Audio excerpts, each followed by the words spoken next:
You're listening to Coexist Podcast with Madam LQ, Nomer Mindmaster, and Tio Brad.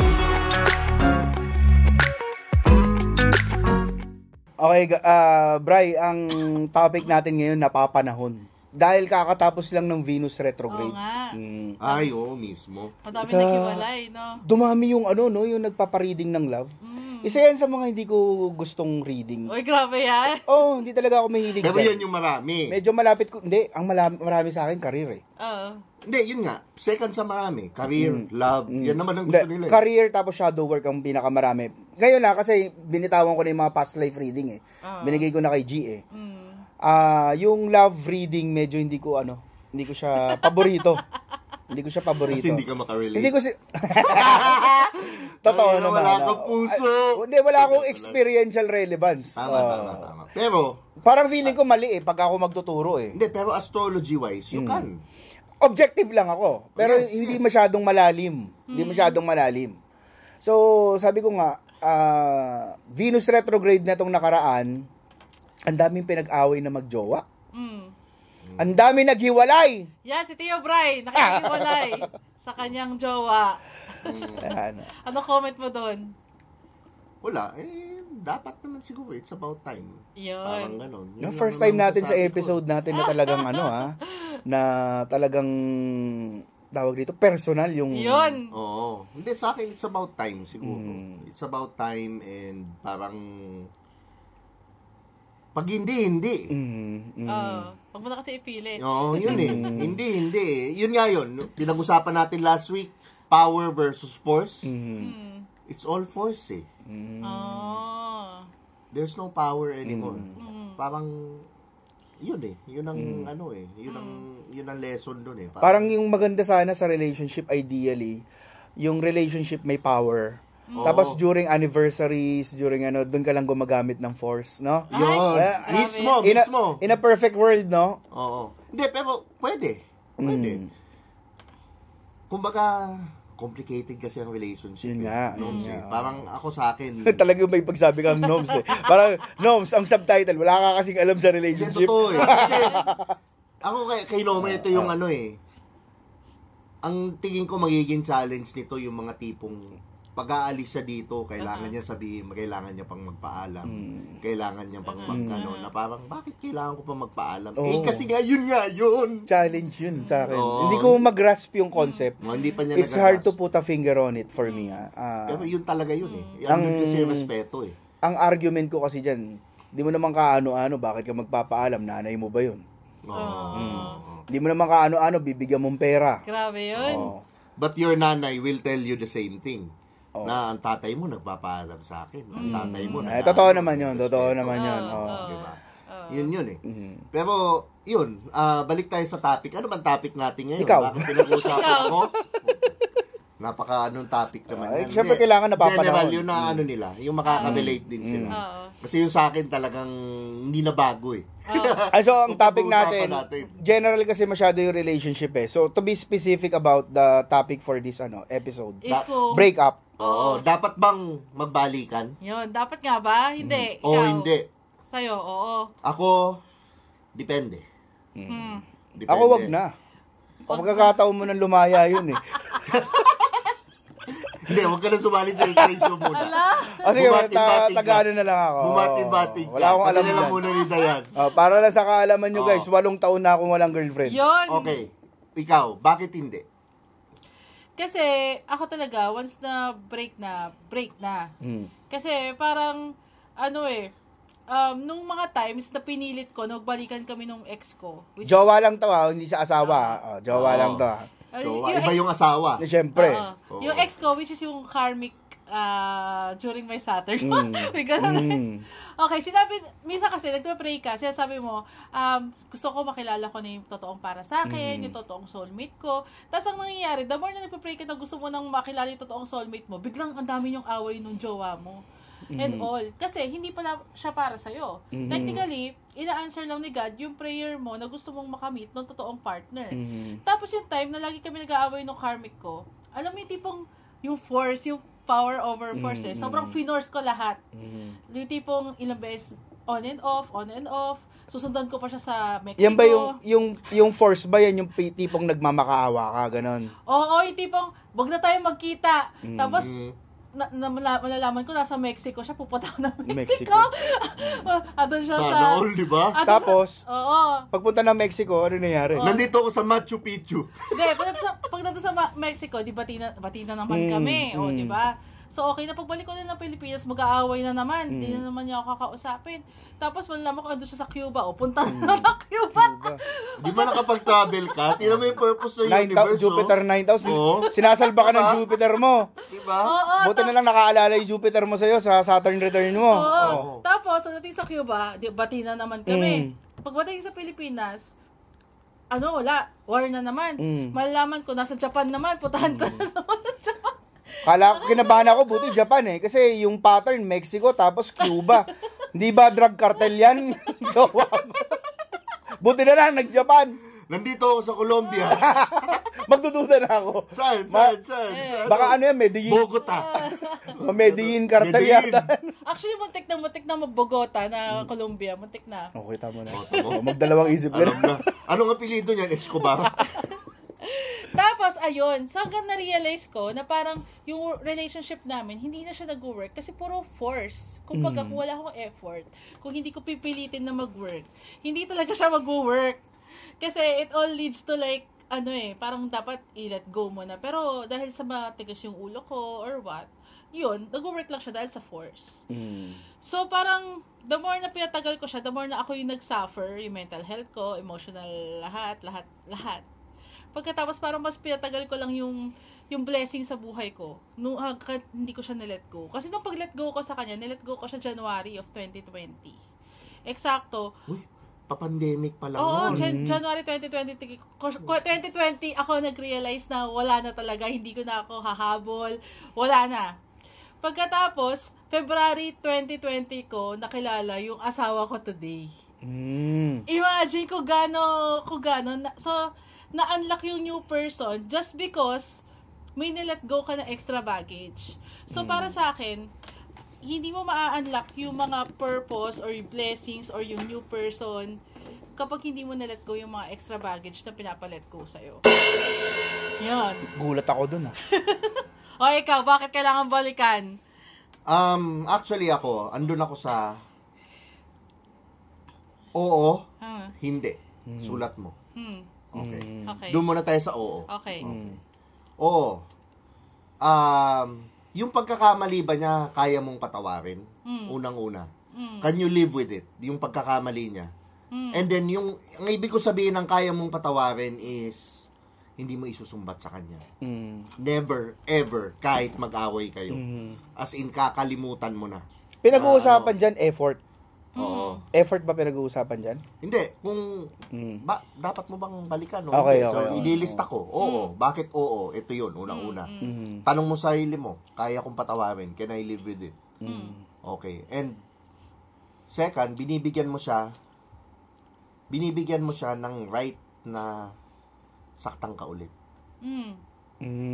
So, is it commensurate na bigyan mo siya ng right? Yun, i-ponder mo siguro. Okay, if it's a yes or it's a no. Pangatlo, ilang beses na ba niya ginagawa? Ilang beses na ba niya ginagawa? Paulit-ulit ba? Okay.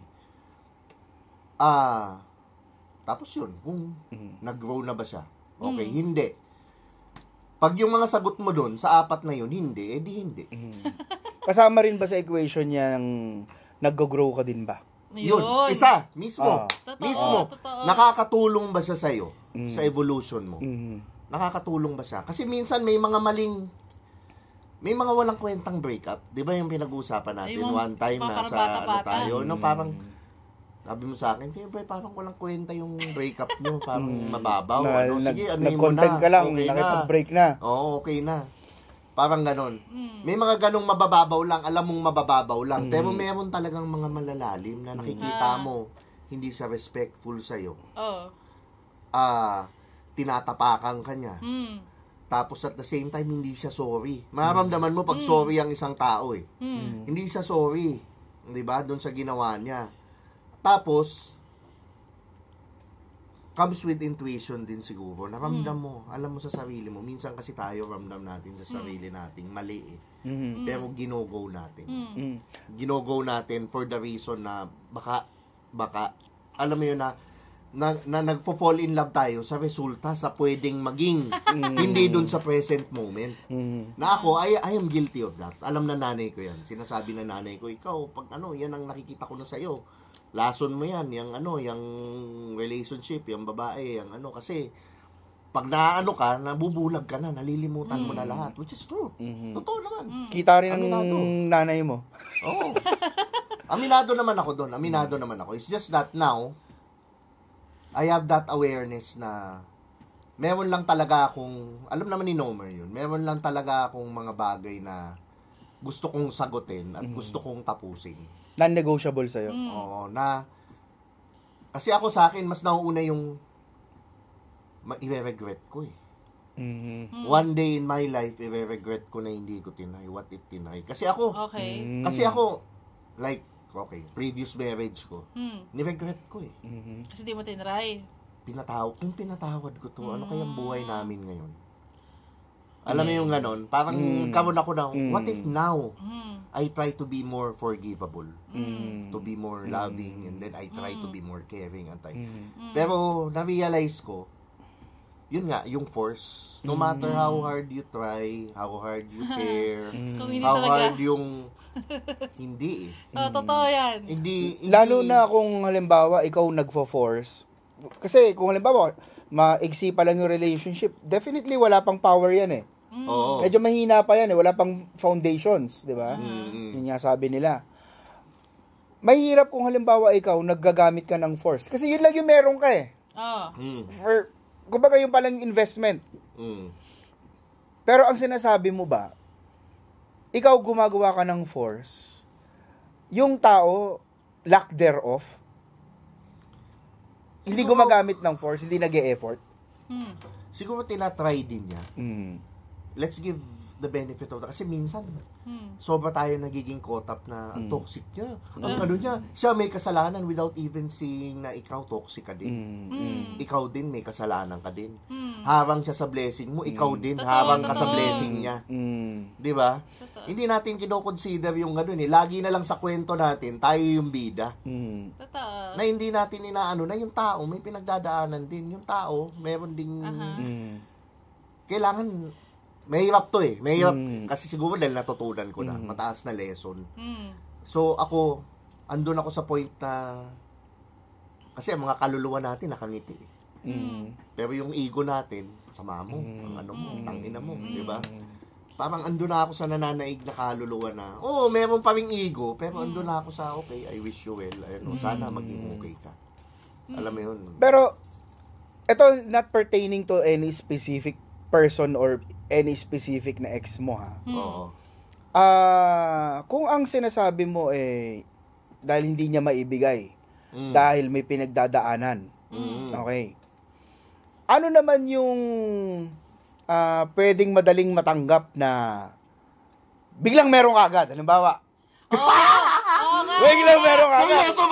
Biglang meron kagad kasi if I will follow your thought, sige, hindi niya kaya ibigay eh. Pero bakit sa iba, naibigay mo kagad? Ano ba to? Popoy ba siya? Di ba? Parang, di ba? Actually, yun ang basihan ko eh. Kasi, mahirap yun sa akin eh. Alam mo ako, gagago lang ako. Ano lang ako. Pero alam ko nung basa mo ko. Utangin na deep inside my heart. Gusto ko yung katulad sa nanay at tatay ko. Yun. Ako rin eh, actually eh. Gusto ko yung sa nanay at tatay ko na nakalbo na yung nanay ko, natanggalan na ng suso, mahal pa rin na tatay ko. Yun eh, hopeless romantic ako eh. So nakikita kong why not? If this will make me happy, if this will make me why not? Why not? Pero, ando na kasi ako sa point na hindi na talaga pwede. Alam mo yung kahit gustuin ko man, hindi na pwede kasi wala na. Alam mo yung parang ubos na eh. And I can say na I really did my best. Not like my relationships before na parang wala lang. Hindi naman talaga ako effort. And then pero for your ego and soul, you did your best. Para sa akin the lens that I am seeing it from. You did your best. I mean, how many times ilalapit mo pa nga sa amin para I'm not speaking about a specific person. Kasi nilalapit mo naman talaga lahat. Marami kang nilalapit eh. Ayop ka, marami pa talaga. Hindi, I mean, yung mga previous mo, nilalapit mo naman. Sabagay, 2 or more. More na yun. R. Baka isipin nito Plural, mga 10. plural. Pogi ko na naman, bas na naman tayo. Diba? So, minsan parang ganun ba talaga yung tao? Napapahipak ako. Ganun ba talaga yung tao, no? Sasabihin, hindi kayang ibigay sa'yo, pero kaya ibigay sa iba. Diba? Parang... Siguro, tanggapin mo na hindi ikaw. Yun. It comes with acceptance na hindi ikaw. Ay, yun yung nangyari sa akin ngayon. Tinanggap mo na ako. Na dati pala hindi ko matanggap. Na hindi ako. Pero ako parang feeling ko, one of the sign na nasa tamang tao ka, if yung jowa mo is vibes din nung circle of friends mo, di ba? In a way. Diba? I believe you. And I know that. I know that. Lalo na kung yung circle of friends mo, hindi naman mga masasamang tao, hindi naman mga... Hindi ka naman ini-influensya ng masama. Pero yung dapat, yung vibes namin yung partner mo, tapos yung partner mo, vibes din niya kami, in a way, di ba? Kaya ako, pag may nakakadate ako, iilan lang yung pinapakilala ko kay Dayan eh. Pero pag nakakilala ni Dayan, pinipilit kong ilayo. Kasi pipilit ka. Kasi binubuyo ni Dayan eh. Pipilit ka. Binubuyo ni Dayan eh. Pag mahirap din magustuhan ni Dayan eh, bubuyuin niya na eh. Maipilit yung gusto. Hindi yun. Sa akin, oo, hindi. Kumbaga, andun ako sa gitna. By all means, give him another chance. Magpakatanga ka ulit. Okay lang naman yun eh. Magpakatanga ka ulit. Bakit lumilid yung boses mo? And then, Uy, piyok mo. di ba, magpakatanga ka ulit. And then you learn the lesson. Yeah. At the end of the day. Pero feeling ko, siguro. Wala naman limit sa pagtanggap ng lesson eh. Siguro naman, wala naman limit. I'm a living attest to that. Nagtagal nga yung Saturn ko hanggang 33, 34. Dahil... Ako din naman. Practicality-wise, okay lang naman pagbigyan uli, second time around. Kasi sabi na, pag third time, sobrang tanga ka na daw, di ba? Sabi, shame on me. Shame on you if you fool me once. Shame on me if you fool me twice. One is enough. 2 is too much. 3 is a crowd. 3 is a crowd? O, ikaw, Tio Bro, ilang beses na ba? 3 is a crowd. Yun Pero, talking sa spirituality-wise naman kasi, hindi mo kasi talaga siya i-give up hanggat hindi mo nagigets yung lesson. Kasi lahat ng mga nakikilala natin, friendship, romantic partner, boyfriend, jowa, it's all like may karmic relationship tayo sa mga tao sa buhay natin.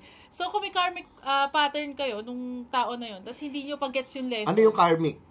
Yung para lang sa mga general na tao na hindi kumbaga sa past life, hindi natapos yung either niloko mo siya sa past life or siya nanloko sa'yo. This lifetime, ikaw naman lolokohin. Or pwede rin namang karmic na maganda. Halimbawa, teacher, student.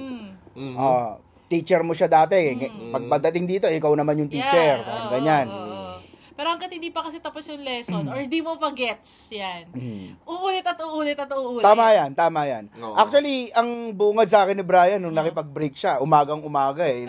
Nihintay ko siya kasi nasa outing tayo eh. Oo nga. Nihintay ko siya eh kasi darating siya na umaga, papaantabayanan ko yung kotse, baka mapadaan sa rough road anyway. Ang bungad sa akin, umagang-umaga, tapos na yung lesson. Sabi ko, tapos na yung isang lesson na yan, Brian. Nagulat pa naman ako. Unang sabi niya, nasa Skyway na ako. Tapos sabi niya, tapos na isang lesson. Ang gagawin na ito, tatalon ba sa Skyway ito? Ano ibig mo sabihin? Hindi, yun. Yun lang. Yung kumbaga, learn your lessons. Learn your kasi... And hopefully, the other person learns too. Sabihin na natin, 99% it will fail. Meron pa rin 1% na nagsasucceed. Na nagbalikan, nagayos, umayos, umano. What if you're part of that 1%? If there's that question in your mind, then by all means, do it. Do it. Diba? Walang kasi hindi mo matututunan eh. Kung hindi mo malalaman, hindi mo matatapos. Pero practicality-wise, I agree with you. Tama. Babalikan mo pa ba? Anuhin mo pa ba? It doesn't make sense. It doesn't make sense. And nobody will understand. Only you can understand yourself. Diba? So, yun. Sa akin, tingnan mo. Kung hindi, hindi. Sa akin, pwede mo naman siguro balikan, pero kung yung pattern o yung pakikitungo mo sa sarili mo, yung value mo sa sarili mo is same pa din, hindi nagbago. Like you love ko sa sarili ko is the usual. Parang the pattern will repeat itself. Parang ganun. Parang walang improvement. For example, ako, saka doon sa ex ko, I seek the validation to him. Na parang feeling ko, sinasabi niya kasi sa akin, hindi ka na makakahanap ng ibang lalaki more than me. Kasi, last pag nakita ko, nakakaloka. So, parang yung validation ko sa sarili ko. Grabe yun, ha? Siya na lang magkakagusto sa akin. Yung mga ganon. Maganda na lang ako sa kanya. Parang, gaslighting. So, that's how I see myself. So, parang ako, kapag binalikan mo siya, tas you still see yourself as the same lens nung before, yun pa din at uulit. So, if you want to improve yung relationship mo doon sa tao, magbago ka pwede din. mo siyang balikan, pero baguhin mo yung tingin mo doon sa sarili mo. In a way, mag-i-improve yung Saka yun din, isa sa realization ko, ang babaguhin mo, hindi mo na mababago kahit sino eh. Ang mababago mo lang sarili mo eh. So, yung tao, kung gusto mo mag-iba yung baguhin mo yung sarili mo. Or, ako naniniwala ako, nagbago si Brian. Tumaas yung compassion niya para sa sarili niya. Kaya baka tinanggal na ng universe. Kasi hindi na align. Ando naman ako. Actually, kami naman, andun kami. Nung namin. Diba? Pero, yun nga, at the end of the day, kung ano man yan, ang ma-advise ko lang is, maghiwalay kayo maayos. Maghiwalay, i-bless mo yung sitwasyon. Ibigyan mo ng love yung sitwasyon. Kasi, magiging shadow mo yan eh. Magiging shadow, dadalhin mo na naman yan, anuhin mo na naman yan, and then madadala mo dun sa taong wala namang kinalaman sa putang ina ng gago sa'yo nung uli. Diba? Iba naman siya. Diba? Parang, yun nga, isa rin sa na-realize ko, hindi mo mapupuno yung basong butas-butas eh. Na magugulat ka na lang, yung baso mo ubos na. Pero dahil Kahit isang anong baso, kahit anong salok mo, butas-butas, wala eh. Kahit anong tapal mo, hindi rin ikaw magtatapal nun. Kailangan tulungan ka rin magtapal. Parang gano'n. So, siguro, ngayon, punuin mo muna yung baso mo. Mas punuin mo. Linisin mo rin yung baso mo. Linisin mo yung baso mo hanggang sa dumating sa na pwede mo nang i-pour doon sa isang tao na puno din yung baso. From your overflow. Puno din yung baso, diba? Tapos ikaw, pupunuan ka din niya. Kasi puno na siya eh. Puno na ako, punuan din kita. Ay, puno na ako. Puno na din. Diba? Gawa tayo yung energy exchange. Gawa tayong anak. Kasi puno na tayo parehas eh. Lagay natin. Totoo. Diba? Hindi, dali lang. Huwag na tayo gumawa ng anak. 3 na anak mo, o 2 na sa akin. Okay, huwag na. Huwag na natin to sa mga anak natin na. Diba? Gets mo yung energy exchange, hindi yung... Kasi minsan, pag hindi, binalikan mo, ikaw healed, siya hindi. Kahit anong puno mo, kahit anong pagmamahal mo, kahit anong ano mo, ka lang, no? Hindi nga matanggap. Na, ito kasi yun eh. Minsan may mga, ayan na, putang ina, umiinit na. Ayan na. Minsan may purging to may parang kahit anong mo sa kanya, yung mga taong nakatikim ng toxic. Okay. Nakalabas sa toxic. Magkaroon na siya ng tao, namamahalin siya, buo, normal. Pero dahil sanay siya dun sa toxic, parang may problema tong taong to. Yung maayos na tao. Kasi parang, ang boring niya. Ba't hindi kami nag-aaway? Minsan may ganun eh. Ba't hindi kami nag-aaway? Maghahanap ka ng away. Ngayon, yung taong to, babalik sa ulit dun sa normal na pattern niya. Makakita sa ulit na isa pang toxic. Yung typical bad boy. Or may problema. Or magsa-Saturn. Or babalik sa ulit to. Kasi yun yung environment na enjoy siya. Kinasasayahan niya. Sanay na siya. Nakalimutan niya yung taong ito pala yun. Not compared sa healed. Hindi sanay sa toxic. Yung hindi sanay sa toxic, aalis sa toxic. Sabi nga Aalis sa toxic. Lilipat siya dun sa ito yung peace.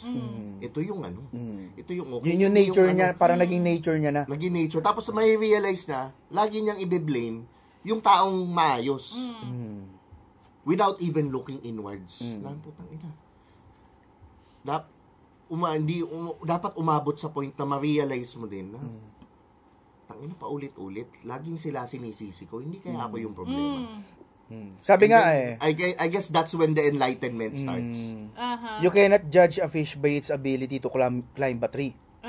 Hindi mo pwedeng husgahan yung isda sa abilidad niyang umakyat ng puno. Diba? Kung naging akala niya, isda siya talaga. Yun na yung nature niya. Nasanay siya sa swamp. Yun na talaga. Wala na Yun nga, ulit-ulitin ko, ginawa mo na yung lahat. Pag alam mo sa sarili mong ginawa mo yung lahat, ginawa mo yung tama, hindi ka ng loko, minahal mo. Okay. Okay lahat. Binless mo, okay lahat. Kasi hindi mo talaga masasalba ang buong mundo. Yun na ngayon, nagigets ko na yung lesson na hindi lahat. Hindi lahat. Bilang lang. Pero ako, okay naman. Well, I agree to you.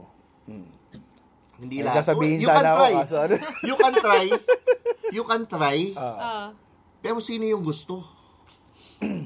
Pero yung hindi gusto, you have to let them go. Pero feeling ko, it goes to show na tama talaga si Brian. Kasi, na baka may problema nga talaga yung, again, it's not specific,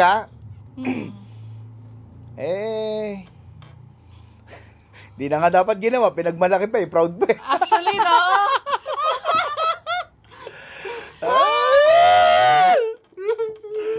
Pero kung gusto nyo malaman yung archetype ng mga dinidate nyo o mga jowa nyo yan, magpabook na lang kayo ng natal chart reading. Yan, kay Kuya Nomer. Kasi, minsan kasi makikita natin doon sa chart natin kung ano yung archetypes ng mapapangasawa natin, kung saan natin sila makikilala.